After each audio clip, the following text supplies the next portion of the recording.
Welcome back to the channel, guys. Today we're looking at the SpeedyBee Master HD airframe. As always, I'm Jeff with Titan FPV. Let's dive in.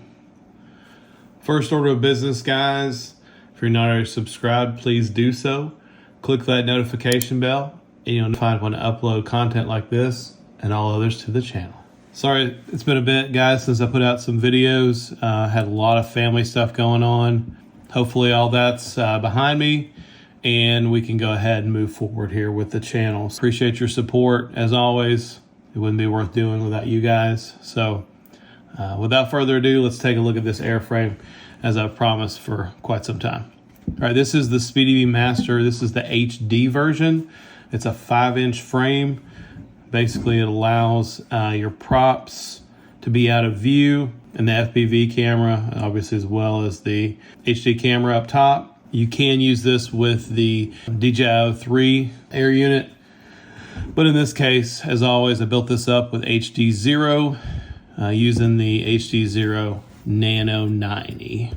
But let's go over the features and parts of this build. So for motors, we're rocking these Flywoo Robo 2207. I believe these are 1750 kV, so we are running 6S. Mounted up on those are some Ethics Mango props, the P3.3s, 3.3 pitch. For the flight controller, I do have the appropriate SpeedyBee F405 stack. This is the V3 version. I believe there's a V4 out. We are using the HD Zero Freestyle VTX. Now this is the V1 VTX. That's something special about this frame. It accommodates 30 by 30 as well as 20 by 20, or there is a mount if you want to mount the DJI air unit. There's a little heatsink that I've omitted here. You could mount the O3 air unit and it dissipates heat there. So for the receiver, there is an Express LRS. I believe this is a Happy model EP1 with a little T antenna out back. Now I did just use this. These are the prints that come with the frame. You got these little feet and motor protection here, as well as GPS mount. This is the TBS M8 GPS. You have the stock HD Zero antenna out back. Now, if you are using this with this frame, you may want to add some heat shrink. I haven't had any issues with the antenna falling out, but it's kind of a loose fit. Printed these standoffs here for the HD Zero Freestyle. It does come with these two SpeedyBee branded straps. I don't know if these are Kevlar, but they're very sturdy straps. So that's a welcome addition. It did not come with a HD camera mount. So I modified this Action 2 mount. That's my primary HD camera of choice now.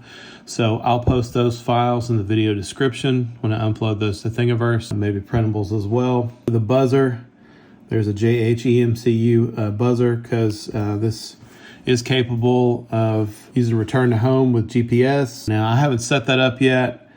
The way this is mounted with the Express LRS receiver and Freestyle VTX, they're in close proximity. I believe it's just the Express LRS, the antennas in close proximity to the GPS.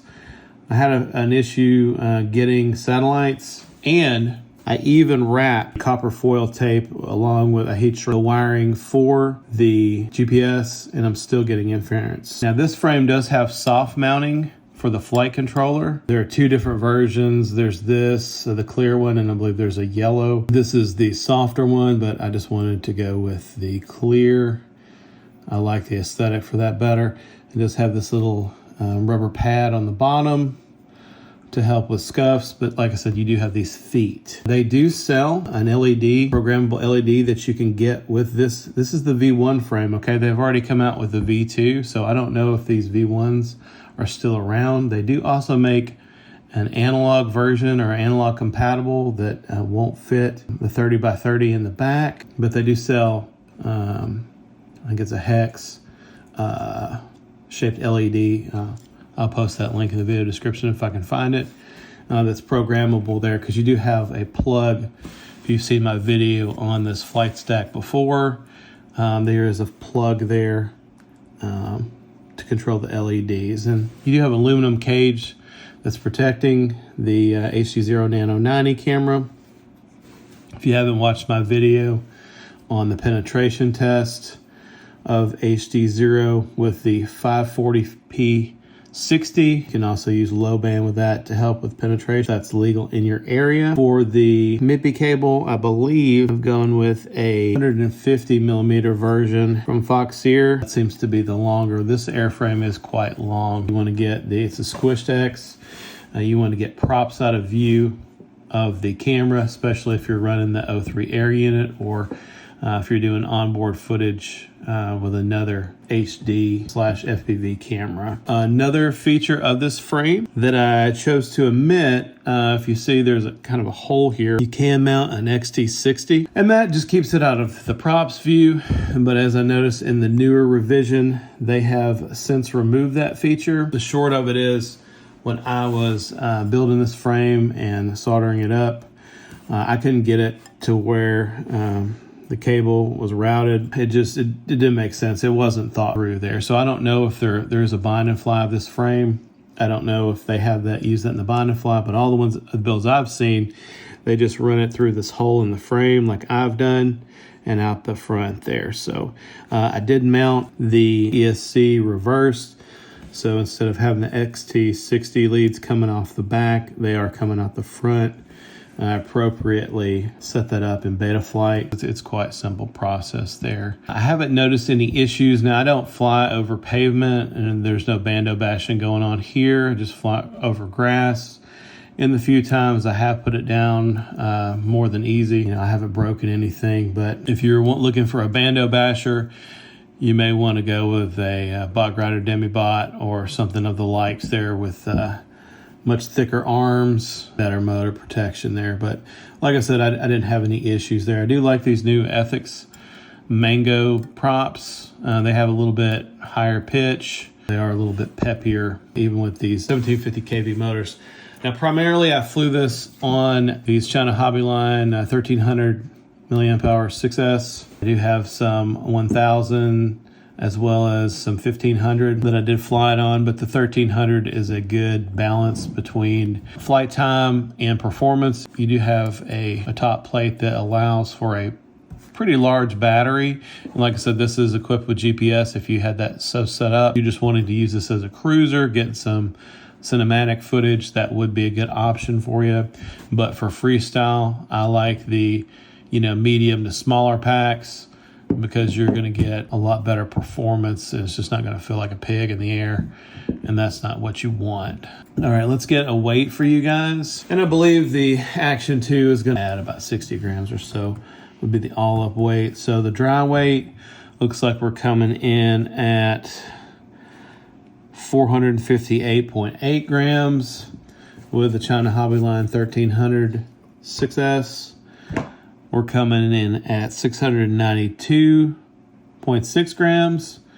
And, you're going to be around just a little bit over 750, I believe, with that Action 2 camera. One of the main reasons why I picked up this frame was because it was going to fit the Freestyle VTX. But HD0, check out that video that's coming out shortly, has recently dropped their V2 version.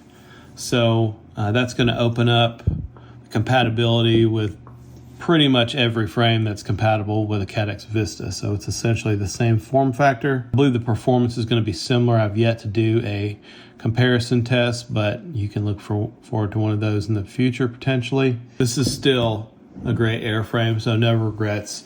I believe they're in the V2 version. They have made a few changes. There's some, I believe, side protection there with built-in LEDs. Like I said, they did do away with this built-in XT60 mount. What do you guys think about the frame? Post those in the comments down below.